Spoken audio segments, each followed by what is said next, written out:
Hi everybody, I am here at Mammoth Lakes, California, a place that I think is really, really beautiful. I've never been there in real life, but I'd love to go, but it's a very challenging, interesting airport, I think, for flying jets into. Even though it's flat, I'll show you why.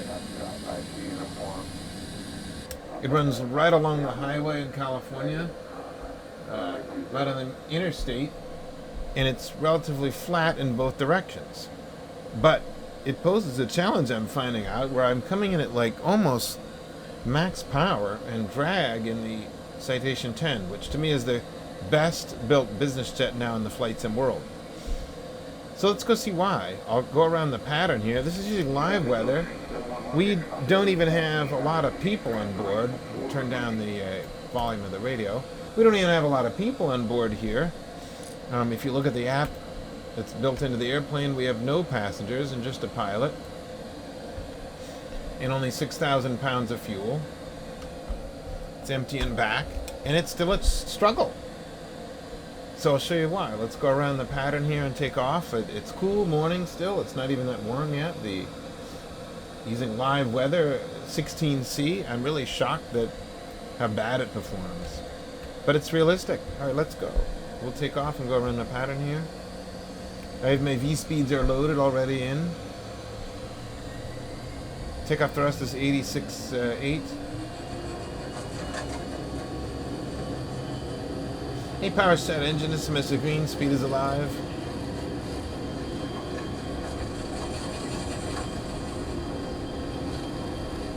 Yeah, the speeds didn't populate. Dang it. Well, it rotates around 125, so I'll just call it now V1, VR.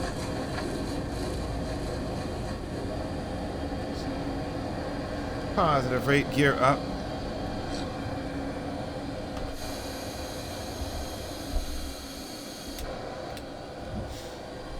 Alright, we are up and away at about 2,000 feet a minute right now, accelerating out, flaps 5. We are in takeoff thrust, so she's not getting off the ground too quick. Mountains are close by, but it's very flat up the interstate. Some terrain over there.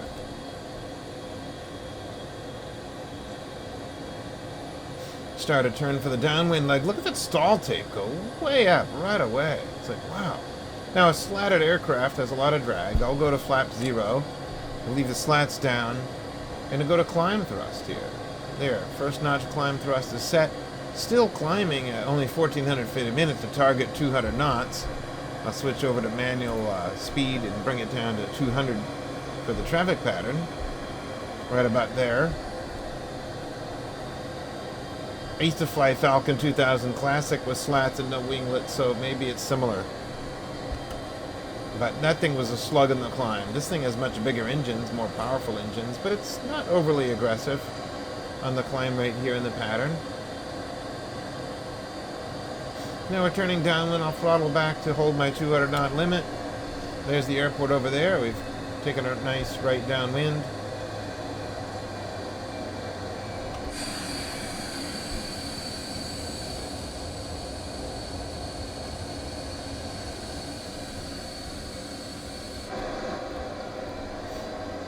Going a little fast here, slowing back again. And we'll come back and land on 2.7.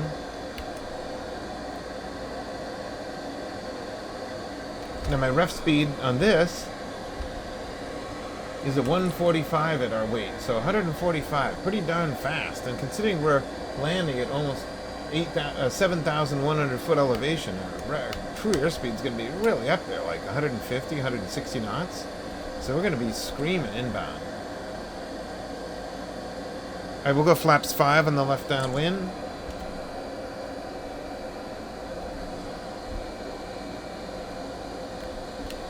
Beam landing, so we can go.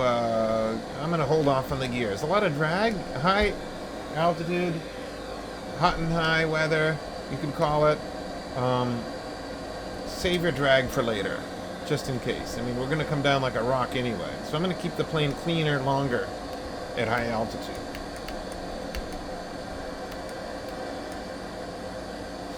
It is live weather, the winds are calm, and there's no wind. Alright, we'll go to flaps 2, which is flaps 15. Flaps 15 down. Start the right base over the lake. Just a beautiful, shiny, mirrored lake. Watching the sink rate, because it's, and look at that stall indicator, wiggling right up there so fast. It's like, wow. I have seen a similar thing in real life landing at Aspen in the Falcon 2000, where the stall barb comes up very quick. Kind of shocked me, actually, because I don't do a lot of high altitude mountain flying in real life, but I noticed it there that day.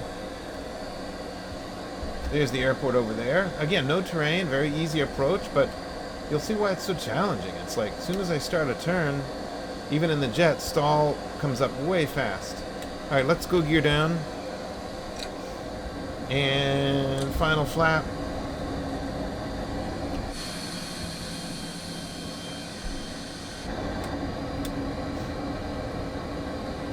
And there it is again, tickling right up there. Not even an excessively steep bank, but it really wants to pop up there.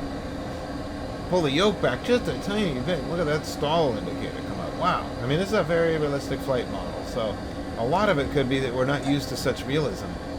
Now look at the power I need to hold ref. I got a ref of 145. I've got to bring this thing up to the cruise detent. And I still think we're going to be low. And we are. Push it to takeoff thrust. I am now going at takeoff, go around thrust to maintain ref. Unbelievable.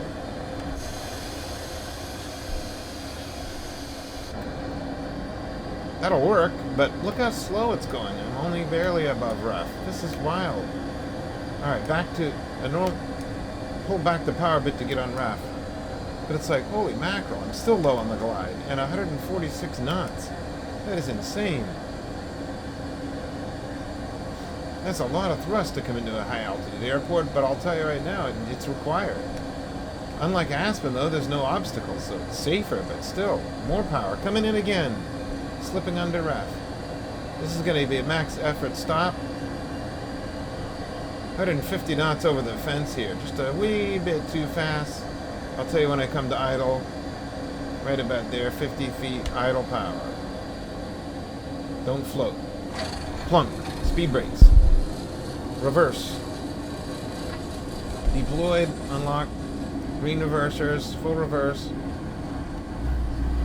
Here we go. Reverser screaming 100 knots. 90. 80. Add in manual brakes. Come out of reverse. That was a long landing roll. The airport there is 7,000 feet long, and woof.